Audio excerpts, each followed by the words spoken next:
สบายดีทุกคนวันนี้เขาก็น้องน้ำอีกเช่นเคยและในคลิปนี้น้องน้ำกับสีข้ามไปดำหน้านำเอ้ยเม่แล้วกับปทุมีลุงวีนะทุกคนเนาะ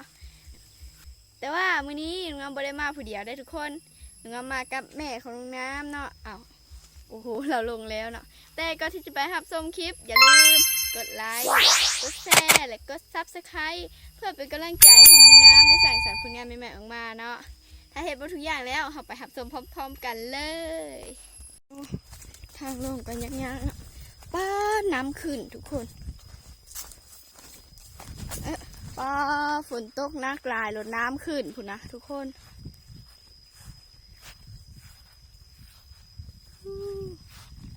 นี่อันนี้ก็แม่ของน้องน้ำนะทุกคน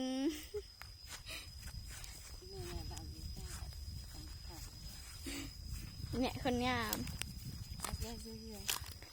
เฮ้ยนั่นกระเบื้อว้าวเอ๊ะ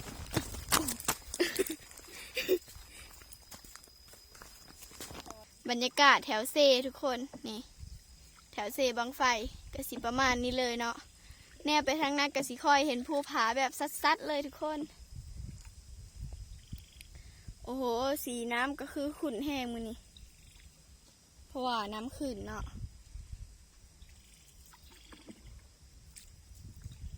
ปอเหือกันเลยหัวค้างโคกกระโตข้างดินเฮ้ยกระโตลงน้ำ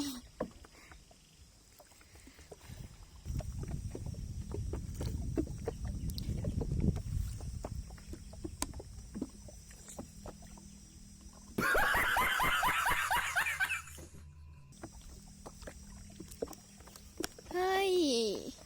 เผลอแป๊บเดียวฮอตฝั่งแล้วทุกคน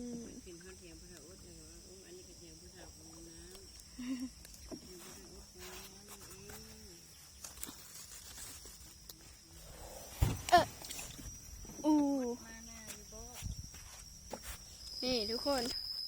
ตอนนี้กลับมาใกล้สีฮอตเถียงแล้วนะทุกคนเนาะบ่อนมีกอไม่ไผ่ฮะโอ้ปัฟเฟโลทุกคน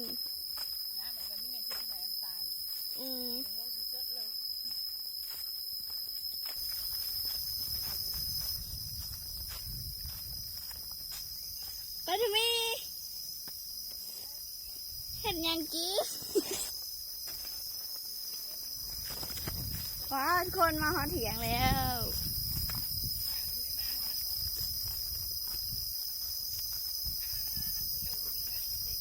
ฮะ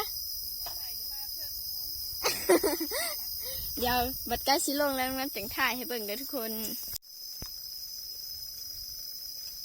นี่แล้วทุกคนนี่ก็แม่นตะกะ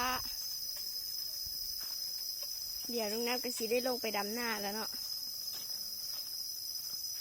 อู้หูแดดก็คือแดดแห้ง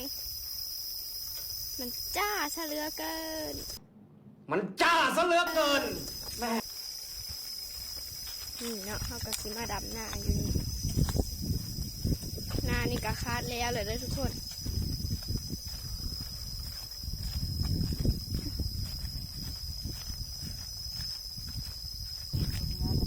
สบายดีป้าทุมีสบายดีจ้า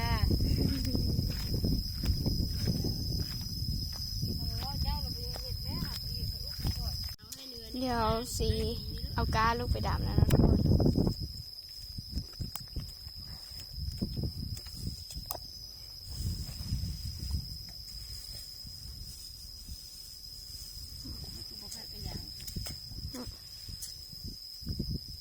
แล้ว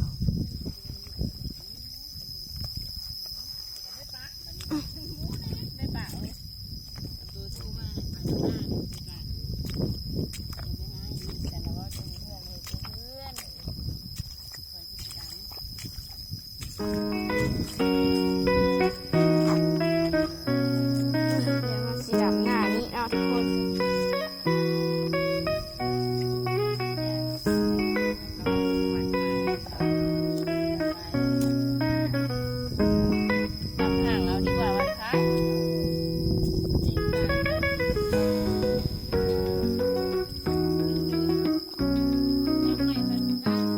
เดี๋ยวเขาจะเห็นให้มันเที่ยงเดียวเลยทุกคน เราก็สิจับกาออกมาสำนี้เราก็สิจับกาออกมาสำนี้จ้ะทุกคน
แม่นกระยางเนาะดำห้ามกะชีใส่จังหน่อยก็ใส่หลายเนี่ยคนใส่พอดีมันใหญ่ค่ะถ้าใส่หลายสีนั่นตรง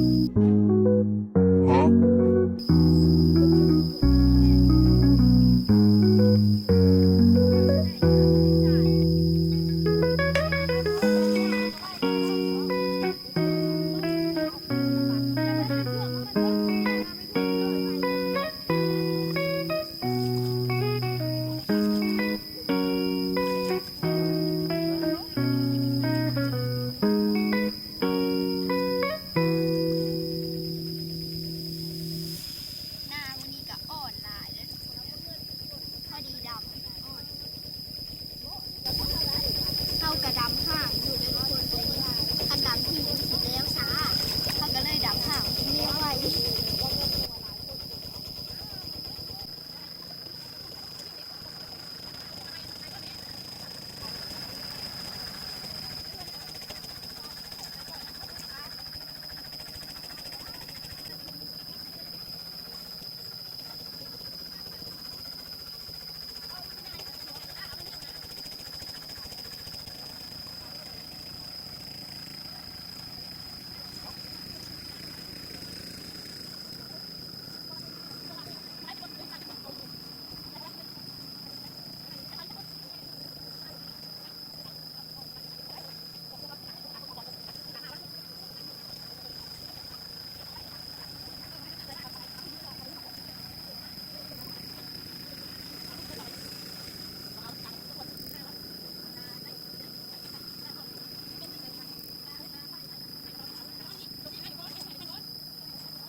ทุกคนให้ทำอีทกันแล้วไปแล้วทุกคนนี่เป็นจังไดน้ำกระดำไหวอยู่ได้ทุกคนเอ้ยให้ทำอีทกันแล้วไปเนาะเดี๋ยวเราก็จะไปต่อให้ที่ซองกันต่อเลย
ทุกคนตอนนี้ก็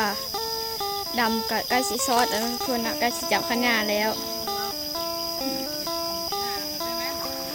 และยังอีกหลายเลยทุกคนนี่นี่อีกเบอร์หลายๆอันนี้ดำยังบ่ทันถึงซะทุกคน